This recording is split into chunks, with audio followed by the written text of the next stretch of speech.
This is the news. The 3-week search for a young WA Army veteran has ended after his body was found north of Perth. A WA police spokeswoman confirmed officers had found a body, believed to be that of missing man Brock Hewitt, on Saturday. His death is not being treated as suspicious. The state government will pay a contractor more than $6,000 a day to catch, tag and tow away sharks during an upcoming 15-month trial of non-lethal smart drumlines in the southwest. Fisheries Minister Dave Kelly has vowed the trial would start before the end of February, after crew from Fairfield had finished training to ensure they complied with guidelines for a scientific assessment of the technology. And the Department of Parks and Wildlife has defended its decision to shoot dead a crocodile near Cable Beach in Broome. Authorities closed the beach after the 3.7-metre croc was spotted in front of the surf club on Thursday. The beach remained closed until Friday, when the decision was made to kill the crocodile. Time to talk about sports. Please lower your IQ. Beating Petra Kvitova in 3 sets in last night's women's final. Osaka did blow 3 championship points in the second set, but was able to regain her composure and win the title. She's also the first Asian player to ever hold the world number 1 ranking. Tonight's men's final could be even better. Novak Djokovic takes on Rafael Nadal, and I think that's edition number 54. Is it really? Yeah, incredible.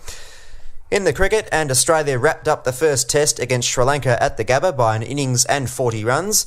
The visitors could only manage 139 in their second innings. Pat Cummins was named man of the match for his 10-wicket performance. And last one from me, Nuns, as I just have a look at see if the West Indies and England are still going, because we all... Yes, the Windies won quite easily in the end. 381 runs. Don't you just love that? Oh, that's incredible. What a performance by the Windies. Yes. Keep it going. Make sure you destroy their confidence for when we get over there. Then we can build it up for them again. Yep. And last one from me, Australia's greatest non-winner.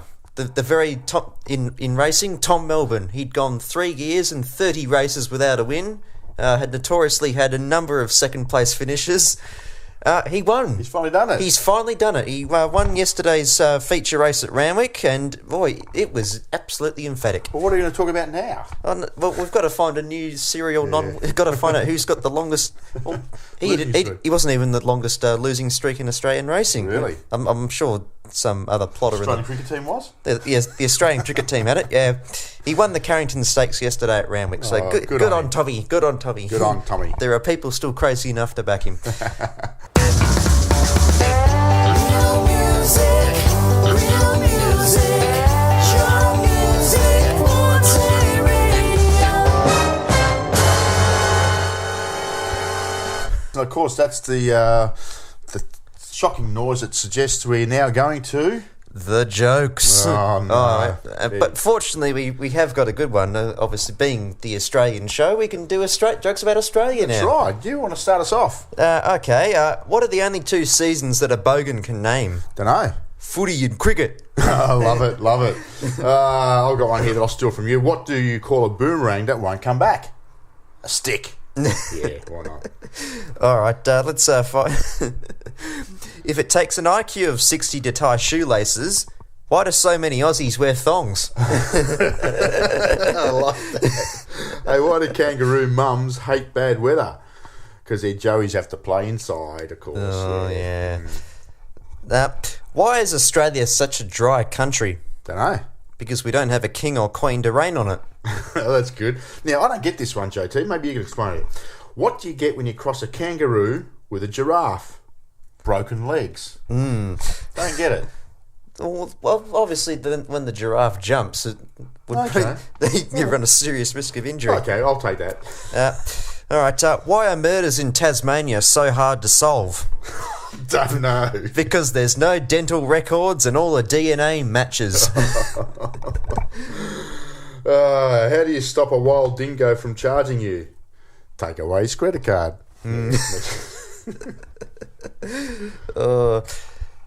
Why did the manager hire the marsupial? Dunno. Because he was koala-fied. Why not? Why not? What do cane toads drink?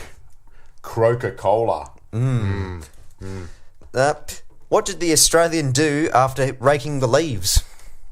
Dunno. He fell out of the tree. Hey, why is a tree better than a guard dog? A tree has more bark. Yeah. Ooh, all right. Now, as I dig down, how many Australians does it take to screw in a light bulb? Don't know. 3. 1 to hold the bulb, and 2 to turn the ladder. What's the leading cause of dry skin? Sorry. Oh, what is it? What is it? No, I thought you had the answer. Towels. Oh. Wasn't worth it, was it? How about we go for our last one, Justin? Make it a cracker. All right. What kind of music do kangaroos listen to? Don't know. Hip hop. Actually, we've got to have it at the end of our joke shows. Real music, your music, Forte Radio. It's that time of the morning where Nunz tells us something that's caught his eye. Yes, and today I'm actually going to talk about Australia Day and all the, protesting and the not sure what's going to happen with the date and so on. And I'm going to try not to be controversial here, but my comments on Australia Day and the change of date is I'm actually confused and I'm actually a bit scared. Confused because people talk about changing the date, but no one has actually made the argument as to which day to go to. And scared because I'm always worried about talking about it because I don't want to be accused of, not being sensitive to the Indigenous. You're a racist. Yeah, exactly.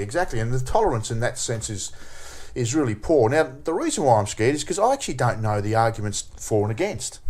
And I want to know. And so I wish there was a good debate about it all so that we can actually make a decision. I personally am not tied to the 26th of January. I celebrate on the 26th of January because that's when it is. And no one's told me any different.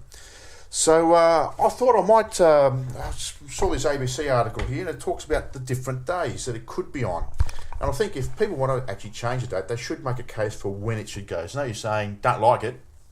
I should say, don't like it, and this is what it should be. So January 1 could be the day. That's when we obviously became a nation, January 1, 1901. But I don't think we'd want to mix it up with New Year's Day. Because we wouldn't get another public holiday probably. January 28 apparently is the year the council chose to hold what is called the one day in January 28, and that's why the one day is happening over in Freo now. So they decided let's make it 28, but I don't understand why you'd move it 2 days. It'd still be associated with 26. I would have thought there could be March the 12th. In 1913, Canberra was officially named, and Australia's capital city was born. So I guess March the 12th could be one if you want to look at it from a governmental point of view. May the 9th has been thought about. It's the same day in 1901 when we became a self-governing federation. So I guess that's not a bad day. My pick is actually May 27. That's May 27, 1967 was actually the day that Australia held a referendum to include Indigenous Australians in the census count and to give federal parliament the power to specifically legislate for them. So I think what better day would there be, particularly around reconciliation and nationhood, is to make it the day that we actually came to our senses and gave Indigenous people the right to be an Australian.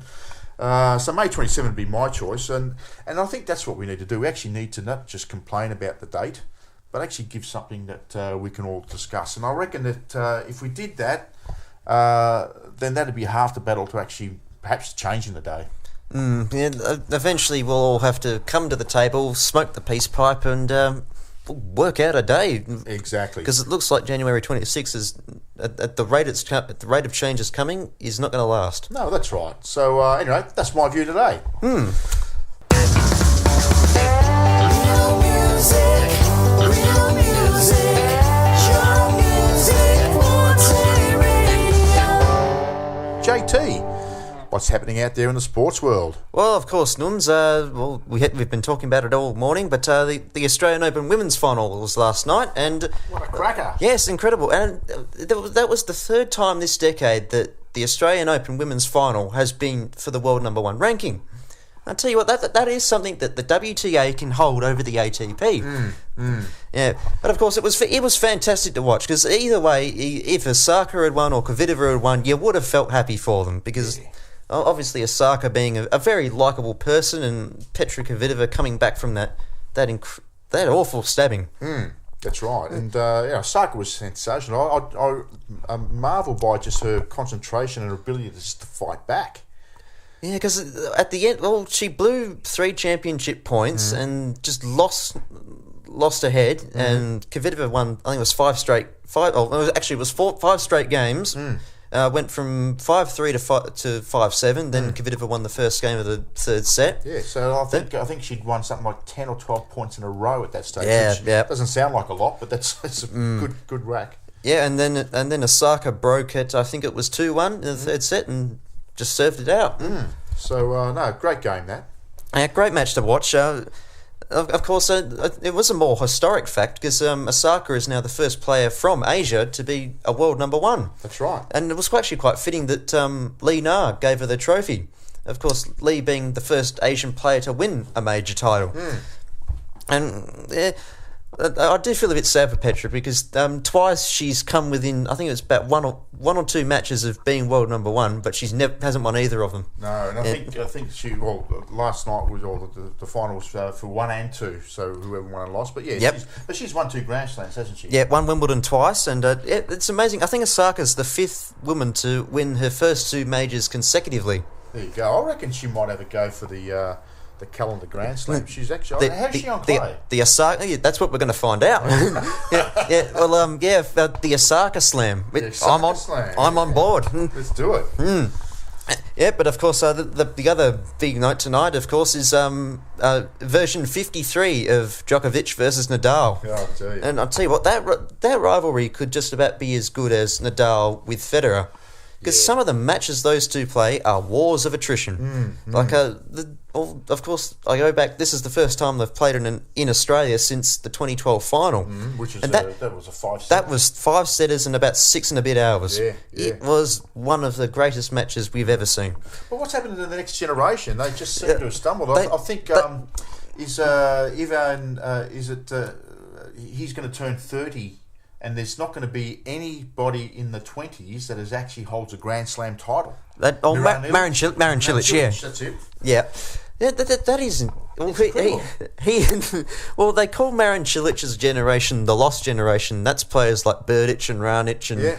But, of course, he has the one thing over them all, and that's he has a major title. He has a major title. But to think that there's a whole generation in the 20s, there will not be one that has won a Grand Slam. I don't know when that's last happened that way, but the 3 Masters just keep doing it, don't they? Yeah, well, it was amazing when you watch those semi-finals because you go in thinking, can the next gen do it? Can they finally knock off the Kings? No. And they were just smacked down in 90 minutes. They were. And in fact, I like the comment from Djokovic when the reporters asked, were you really trying to why were you rushing through that match? Was it because you just wanted to lose less games than Nadal? And he went, yep. I mean, so that's how easy it was for him. He wasn't worried about winning the match. He was worried about just how many games he would give away. Well, we've got to get off court as fast as possible. That's right. Yeah, but hopefully tonight is just as epic as their last encounters have been. So out of the past 52, Djokovic leads 27-25. There you go. It's very close. But what's more important is Nadal has not beaten him on a hard court since 2013. Oh, hasn't he? Yeah, okay. So there we go. So I think it is slightly in favour of Nole. And that's why I think he will. I think he'll win. And Nadal's horrible luck at the Australian Open continues. Yeah. So I think if he does win, he'll be the first man in the Open era to have won every major at least twice. That's right. Yes, absolutely. That's right. And they're going to be one of them is going to be one Grand Slam closer to, of course, the FedExpress. Yes, and so I think so. If Nadal wins, he'll be on 18, and it'll be the first time ever that he's been within 2 majors of Roger. And if he does win, he'll probably he's got to do well at the French Open, doesn't he? Oh, he'd be a moral lock. Yeah, that's right. So, some great sports there. Yes, indeed. And, of course, we're not even going to talk about the Big Bash because the Scorchers are done. They've let us all down. No, who cares about the Big Bash? A bit like AFL. Who cares about that? It's gone on too long. That's right. New music.